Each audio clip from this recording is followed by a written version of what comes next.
I will cite one story. It is a very interesting story. If you go to India, you will find one nice temple in Odisha. It is called the Temple of Witness Gopal, Sakhi Gopal, Witness Gopal. This Gopal was situated in a temple at Vrindavan. Now two Brahmins, one young and one old, they went to visit Vrindavan, the place of pilgrimage. And the old man, because at that time there was no railway, the journey was very hard sea, the old man felt very obliged and he began to say to the young man, "My dear boy, you have done so much nice service to me, I am obliged to you. So I must return that service. I must give you some reward." So the young man said, "Oh, my dear sir, you are old man, you are just like my father, so it is my duty to serve you, to give you all comforts. I don't require any reward." Formerly the boys were so gentle, and still there are many boys like that. So the old man also thought that, "No, I am obliged to you, I must reward you." So he promised that I shall get you married with my youngest daughter. Now the old man was a very rich man, and the young man was not rich, he was poor, although he was Brahmin, learned. So he said that you are promising, you don't promise this, because your kinsmen, your family men will not agree.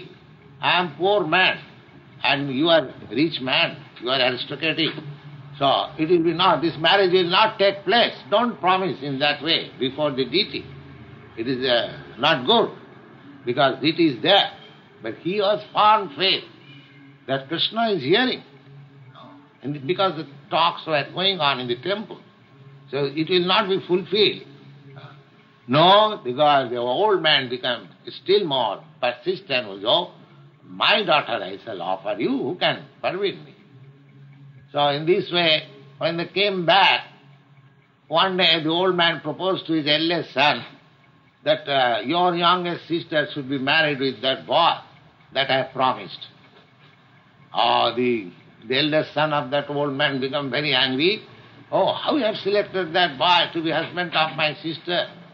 He is unfit, he is poor man, he is not so educated. Oh, this cannot take place." He did not agree.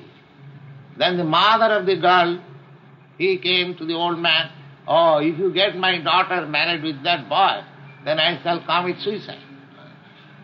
Now the old man is perplexed.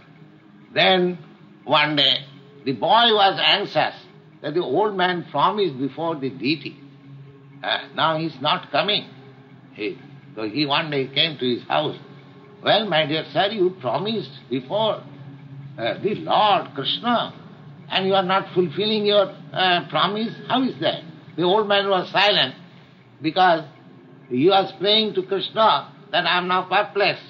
If I persist in offering this daughter to this boy, now there will be great trouble in my family. So he was silent. So in the meantime, the eldest son came out and he began to quarrel. "Oh, you plundered my father in the place of pilgrimage.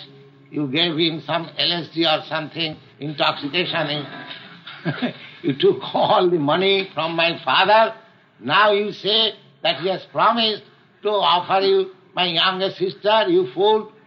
He began to say like that. Then all the neighboring gentlemen, they go, "What is the trouble? Here there is so much howling. Do you think, sir, that this boy is fit for my sister? We are aristocratic family," and this and that, so on. So the young man said, the young man could understand, the old man is still agreeable, but these his sons and family members, as he suggested, they are not agreeable. So he explained the whole thing before all the gentlemen who came, that this is the fact. Now he promised. Now, for the sake of his son and wife, he cannot fulfill his promise. This was a promise before the Lord. In the meantime, the old man's eldest son, he was atheist, he voluntarily says, well, if your God comes and gives witness, then I shall offer my sister to you. But he was confident that God will come. He said, yes, I shall ask God, I shall ask Krishna to come and give witness. So, before all gentlemen this was done, then the young man said, all right, let us now come to agreement that I shall call Krishna from Vrindavan to give witness in this matter. And when he comes, we will have to. All the other gentlemen, they also persisted, so there was some agreement. So, this boy went again to Vrindavan, this Gopal, and he prayed that, sir, you have to go with me. He was so staunch devotee, just like talking with friends. He did not think that is a statue, it is image. He is a God. That was his conviction. So, God said, how do you think that a statue can go with you? I am a statue. I cannot go. Then this boy replied, well, if a statue can speak, he can go on. Then Krishna said, all right, I shall go with you.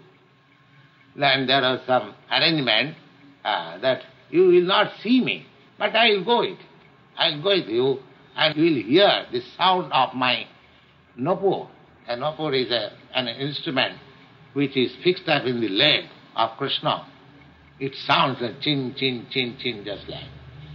So, he was going with him, and daily he was offering some food stuff, taking alms from the village.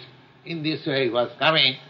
But when he came in the precincts of the village, of his own village, he could not hear the sound of the nupur. So he saw back, oh, where is Krishna? He saw that statue is there. The statue is standing. So he informed all the villagers that Lord has come to give witness. And it is about some thousands of years before this thing happened. People were convincing, yes, there was no such a big statue this boy could not bring. So they believed, and there was a temple constructed by the king of that country, and still that temple is there, and it is named, the Lord is named as Sakhi Gopal. Sakhi Gopal, Gopal means, Gopal is the name of Krishna's boyhood. So, because he came to give witness in that controversy, so that temple is still there. So, the whole idea is the statue, because God is everywhere. So, he is also in statue. God is everywhere. How can you say that he is not in statue? He is also in statue. So, it is my devotion, it is my qualification that I can induce that statue to speak with me. Just like the same, if I am electrician, then I can fit any electrical instrument or machine or light from the electric energy which is all over. Similarly, God's energy, He is present everywhere.